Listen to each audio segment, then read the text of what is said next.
Hi, നമസ്കാരം. V D സതീശിൽ നിന്ന് V D സവാർട്ടിലേക്കുള്ള ദൂരം എത്രയാണ്? അത് നേർത്ത് ഇല്ലാതാകുന്നു എന്ന് എനിക്ക് തോന്നി. ഇന്ന് വി ഡി സതീശനെ അകമൊഴിഞ്ഞ് പിന്തുണയ്ക്കുന്ന മലയാള മനോരമ പത്രം കണ്ടപ്പോഴാണ്. വെണ്ടയ്ക്ക വാർത്ത ഒന്നാം പേജിൽ മുഖ്യ വാർത്ത. തെരഞ്ഞെടുപ്പ് കമ്മീഷണർ ശേഷാദ്രിനാഥിന്റെ നിയമനം പ്രാബല്യത്തിൽ. മാത്രമല്ല, അതിൽ വേറെ ചില ഉപ ഹെഡിങ്ങുകളുണ്ട്. സംഘ് പരിവാർ ബന്ധത്തിന്റെ പേരിൽ UDF എതിർപ്പ്, സ്ഥലത്തില്ലാതിരുന്നിട്ടും ഗവർണർ ഡിജിറ്റലായി ഒപ്പിട്ടു. സാധാരണ രീതിയിൽ സർക്കാരിന്റെ ഫയൽ വന്നു കഴിഞ്ഞാൽ അദ്ദേഹം ലോക് ഭവൻ, രാജ്നിവാസ്, അതെല്ലാം പേര് മാറ്റി അവിടെ ഉണ്ടെങ്കിലും വേണമെങ്കിലും ഒരാഴ്ച രണ്ടാഴ്ച എടുത്തിട്ടാണ് ഒപ്പിടുന്നത്. മൂപ്പര് സ്ഥലത്തില്ല, എന്നാലും വേണ്ടില്ല. ശേഷാദ്രിനാഥൻ എന്ന് പറയുന്ന അദ്ദേഹത്തിന്റെ ഏറ്റവും പ്രധാനപ്പെട്ട ഒരു നാഥനായതുകൊണ്ട് അദ്ദേഹം ഡിജിറ്റലായി ഒപ്പിട്ടു. KPCC ജനറൽ സെക്രട്ടറി പരസ്യമായി എതിർപ്പുന്നയിച്ചൊരു കേസാണ്. ശേഷാദ്രിനാഥൻ കോൺഗ്രസ്സുകാരനാകണമെന്നല്ല ഞാൻ പറഞ്ഞത്. പക്ഷേ സംഘ് പരിവാറിന്റെ ആശയങ്ങളെ പരസ്യമായിട്ട് പ്രചരിപ്പിക്കുന്ന ഒരു വ്യക്തിയായിട്ട് കൂടി ഈ മണ്ഡല പന്ത്രണ്ടയും ഒക്കെ വരുന്ന ഈ ഘട്ടത്തിൽ അദ്ദേഹത്തെ ഒരു മുഖ്യ ചുമതല ഏൽപ്പിക്കുന്നത് എന്തുകൊണ്ടാണ് എന്നാണ് KPCC ജനറൽ സെക്രട്ടറി ചോദിച്ചത്. ഞാൻ ആദ്യം പറഞ്ഞൊരു കാര്യം, വി ഡി സതീശൻ, VDS, വേറൊരു VDS ഉണ്ട്, VD സവാർട്ട്. കഴിഞ്ഞ ഈ സർക്കാർ അധികാരത്തിലേറിയ ശേഷം UDF ഗവൺമെന്റ് ആണെന്നല്ലേ നമ്മൾ വിചാരിച്ചത്.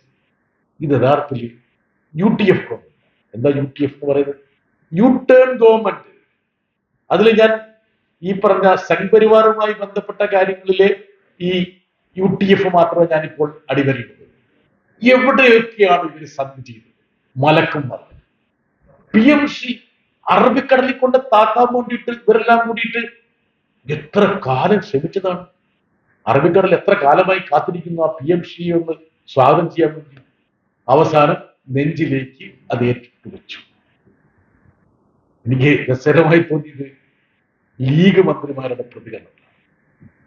സർക്കാരുമായിട്ട് ഏത് കേന്ദ്ര സർക്കാരുമായിട്ട് അൺഹെൽത്തി റിലേഷൻ ആഗ്രഹിക്കുന്നില്ല. നല്ല ദൃഢമായ ആരോഗ്യകരമായ ഒരു ബന്ധമാണ് തങ്ങൾ ആഗ്രഹിക്കുന്നത്. സമ്മതിച്ചു ഇവരുടെ ഒരു തൊലിക്കെട്ടി എന്ന് പറയുന്നത്. ഇനി അടുത്തത് PMAY, അതായത് നഗരമേഖലയിലുള്ള സാമ്പത്തികമായി പിന്നോക്കം നിൽക്കുന്നവർക്കുള്ള വീട് നിർമ്മാണം. നമ്മുടെ സാക്ഷാൽ ലീഗിന്റെ KM ഷാജിയാണ് അതിന്റെ അധ്യക്ഷത വഹിക്കുന്നത്. ഇനി പ്രധാനമന്ത്രിയല്ല, ഇനി അവര് പറയണ ഏത് ലോഗോയും ഈ പറഞ്ഞ ഹതഭാഗ്യവാന്മാർക്ക് വേണ്ടിയിട്ട് നിർമ്മിക്കുന്ന ആ വീടിന്റെ മുകളിൽ കുത്തിവെക്കാൻ ഞങ്ങൾ തയ്യാറാണ്. കേന്ദ്രത്തിന്റെ ആഗ്രഹം ഞങ്ങള് ശിരസാ വഹിക്കും. കേരള ഗവൺമെന്റ് പാവപ്പെട്ടവർക്ക് വേണ്ടിയിട്ട് ലൈഫിൽ 6 ലക്ഷം കോടി കൊണ്ടുപോകും. അവരുടെ ആത്മാഭിമാനമാണ് വലുത് എന്ന് LDF ഗവൺമെന്റ് പറഞ്ഞു. സാമ്പത്തികമായിട്ട് പിന്നോക്കം നിൽക്കാം, പക്ഷെ ആരുടെയെങ്കിലും ഔദാര്യത്തിലാണ് താമസിക്കുന്നതെന്ന് ആ വീട്ടിലെ താമസക്കാര് രാവും പകലും ആ വീടിന്റെ പുറത്തേക്ക് ഇറങ്ങുമ്പോൾ, അല്ലെങ്കിൽ അവരെ കാണാൻ വരുന്നവര് ഇത് നോക്കുന്ന ഒരു ദയനീയമായിട്ടുള്ള ഒരു രംഗമുണ്ട്. അതൊന്നും കേരളത്തിൽ പറ്റില്ല എന്ന് കൃത്യമായി പറഞ്ഞ് ഈ പറയുന്ന PMAYന്റെ കേന്ദ്ര സർക്കാർ നിഷ്കർഷിച്ച ധാരണാപത്രത്തിൽ ഒപ്പിടാൻ മടിച്ചവരാണ് LDF ഗവൺമെന്റ്. വന്ന് ഏതാനും ദിവസങ്ങൾക്കുള്ളിലാണ് ഈ അറബിക്കടൽ ഭക്തന്മാര് അത് തിരുത്താൻ വേണ്ടി ഇറങ്ങിപ്പുറപ്പെട്ടത്.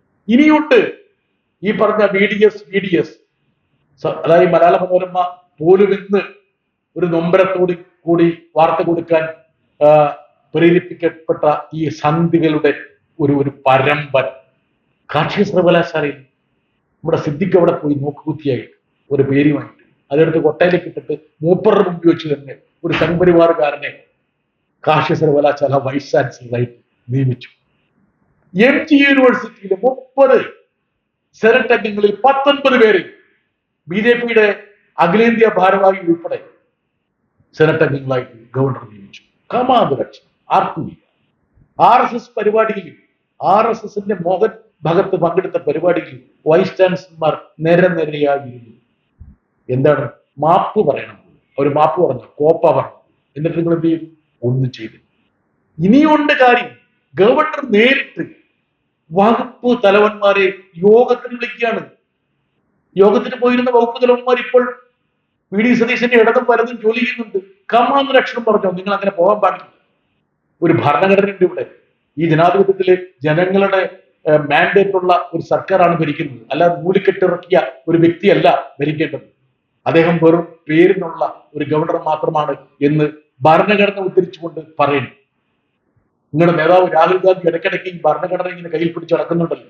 എന്നാൽ അതിലെ ഒരു വാചകമെങ്കിലും നിങ്ങൾ വായിച്ചിട്ടുണ്ടായിരുന്നെങ്കിൽ ഈ ഗവർണറോടും ആ ഗവർണർ വിളിച്ചു ചേർത്ത നിയമവിരുദ്ധ ഭരണഘടനാ വിരുദ്ധ യോഗത്തിൽ പങ്കെടുത്ത വകുപ്പ് ഉദ്യോഗസ്ഥന്മാരോടും അത് ഉദ്ധരിച്ച് കാണിക്കില്ല.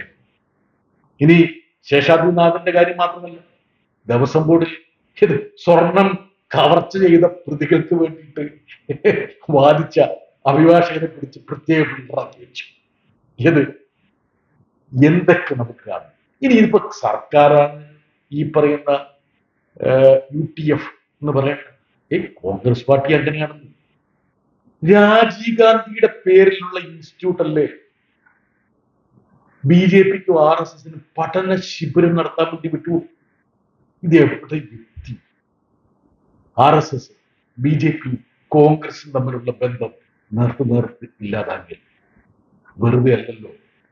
ഈ സർക്കാരിനെ അധികാരത്തിലേറ്റാൻ ഏറ്റവും കൂടുതൽ ശ്രമിച്ച മലയാള മനോരമയ്ക്ക് പോലും ഇന്ന് ഏറ്റവും പ്രധാനപ്പെട്ട വാർത്തയായി ശേഷാദ്രിനാഥിന്റെ നിയമനം നൽകേണ്ടി വന്നു.